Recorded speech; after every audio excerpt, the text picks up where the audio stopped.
Dili magpasagot imo apo. Jin tani ang akon ibutang. Hindi, Marlon lang. Paghambal nga G dito ay daw magkatunog Avelino G na lang ah. Dapat tatlo kami, tatlo puro kita na. Lagi ko guys fix at yan nga kanang pagdito yan. Lagi man talaga pag ano ganun. Sigarilyo ho. Damo pa lang sila di ka pas lingkod diyan na diyan overtime. Naman mo. Basta ang min man lang madugo. Gani. Pag-ambal yan ano. Ingala ko pag abot namon last 10 na to. Gaipat-ipat naman sa balaga. Ay abaw kagabi nung oras na to si Sister Bani nagtawag sa akon. Hambal man sang iya gumangkon ho. Oh, ari ka naman din nagtawag-tawag. Ato ka pa lang dito. Maria to sa balay. Hindi pa bugal-bugalan dito sa kagabi. Hindi ko, oh, may sidad na kami diya. Oo, nagani ka na. Daw mapauli na sa. Pauli ko. Buret. Mapauli ko kag mapasyal sa inyo siwol. Tol, kala na nabi mo magkulay palakad lang pagid.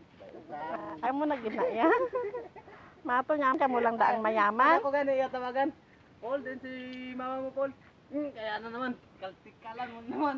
Ang bala sa mato niya ka mo lang da maton ang mayaman. O mayaman naman kami di kay di wifi na. Ambal to ninitan ni ring ho. Abot dito siwol ya.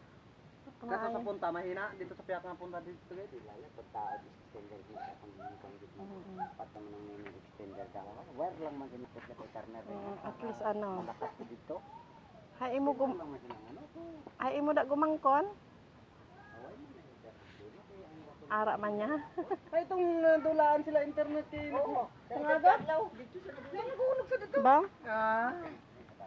Ah. Wala ang GM. Oo eh. Kag nagkakaluwat na da sa ila man. Okay. Na ako minsan. Nakalubat tapos ang mag-insert coin ka ano gabisyo-bisyo. Minsan hindi mag ano. Nano Nata ganito ang kwento. nano tong balita ko. Kuis ano tong balita ko nga ang kwarta ko no da ginapilpig kag ginahulog ko no nga man.